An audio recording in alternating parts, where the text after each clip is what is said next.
I was fortunate enough to come into my first real job. The job that actually paid me money and gave me some responsibilities. My first real job I happened to come into right after I purchased all the hardware of what is now known in 2008 as the last generation. So I had a Dreamcast, GameCube, PS2, and an Xbox all by the time I got this job that gave me a real paycheck.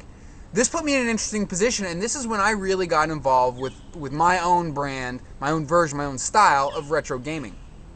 And the first machine I picked up after my Xbox, after that generation, after I'd consumed all that generation, not that I had stopped playing any of it, but once I had purchased all the hardware that runs all that software, I picked up games, but also I was looking into my past. My history. And one of the things that I've explained here on my video before this called Retrogaming Responsibly is that it's important to consider the social and cultural context of video games consoles and their software's release. It's worth looking at what was popular at the time and what were kids into, what were people into. Big movies, big dances, big music, that stuff. So I look at that. As I play video games, because in a lot of ways video games like music and film and all other forms of media have helped shape my life, and how perhaps even more so how I've constructed my memories of my life.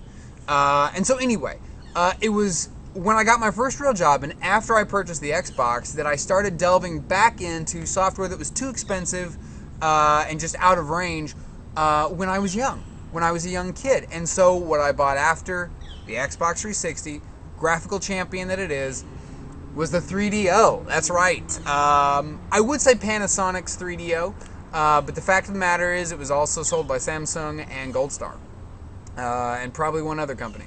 I don't know. And I'm just going to say Matsushita, because that's Panasonic's name over in Japan, and that's just something fun to say. Matsushita.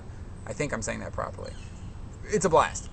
But the 3DO is an interesting bit of hardware, and it's one that I look at this generation. When I say this generation, culture in terms of video game culture at the time, the 3DO was released during the 16-bit era.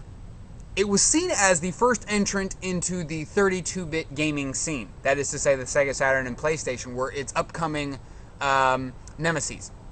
And they totally blew it out of the water once they did arrive. But before that, this was seen as kind of the first foot into the future of gaming. And what's wild is it failed to even really legitimately compete with the Sega Genesis, Mega Drive, or Super Nintendo Famicom. And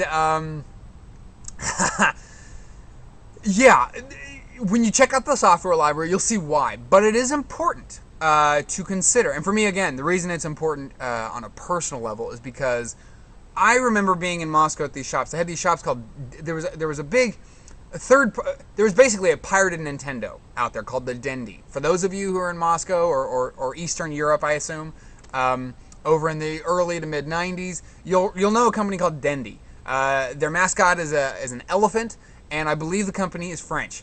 Anyway, they had their own shops in Moscow. And this was, remember, Moscow was, it's part of the former USSR. You know, it's Russia's capital. And so for many, many years under the communist rule, of the communist regime, Russia and the territories were pretty much forced to not evolve at the rate of the West. Now, of course, there were the space races, but other than space, life on the ground was pretty much stuck back in the early 1900s in a lot of ways. So when video games hit over in Russia in the pretty much officially hit in the early 90s, late 80s perhaps, but certainly early 90s, they hit with a lot of the stuff we took for granted because it was already passé. The Nintendo, for instance, hit really hard back in like 93. I'm talking 93. In 93, the Nintendo, Nintendo software, the Dendy, which ran basically pirated Nintendo games, the Dendy was freaking crazy popular. Because Nintendo software, as you'll see now with your Wii Virtual Console, is timeless, a lot of it. A lot of it's fantastic. So, what's wild, and this is why video games in my head just really blew up as a phenomenal pastime, And just a really culturally significant thing is not just because I was living in a world with people who were totally fresh to what I had lusted for in my youth, and I was finally able to purchase all these games machines, kind of along with them. I was able to experience all this stuff for the first time with them, but I got to see the dawning of the Russian gamer. And that was really, really cool. Really cool. But also it exposed me to pirated software. The bulk of the software back then was pirated, straight up. PCs, man. Holy crap, you think it's pirated over here? Dude, it's legitimately pirated over there. It's crazy. At least it was. I haven't been back since 96. But I lived there for 3 years. So that's the bulk of the 16-bit era.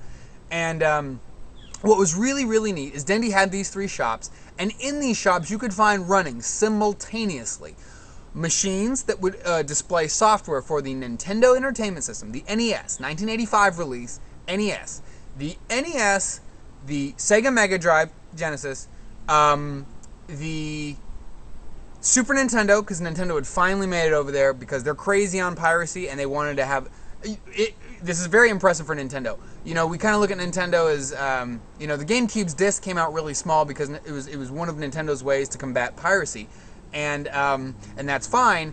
And we think that's kind of ridiculous over here in the West because what's the big deal? We can buy the game used for $5 in 2 weeks. The thing is, I will say this, for the Super Nintendo, a lot of the pirated software that you'll find in Moscow was Mega Drive in terms of 16-bit. I don't think I've ever seen in Moscow, Russia. And if it's not in Moscow, Russia, it probably doesn't exist. Pirated Super Nintendo cartridges. Yes, I had a friend from Thailand, and I know that Super Nintendo games, you could buy an external unit. It was actually a disk drive that you plug into your Super Famicom, and it ran diskettes. And each diskette held what was known at the time as 8 megs. I don't know if that's megabytes necessarily. I just know that certain games were the maximum game, barring I think Street Fighter 2 on the Sega Genesis, which was I think 34 megs. The highest cap, the cap for megs in the 16-bit era cartridge-based machines is 32. So if you had an 8 meg game like Strider, the first, that would be 1 diskette. 16, 2 diskettes, and you would just load them up into this thing, and it was a disk drive with a hard drive into your Super Famicom. Anyway, I know that existed, didn't get popular, and really wasn't even available in Russia at the time.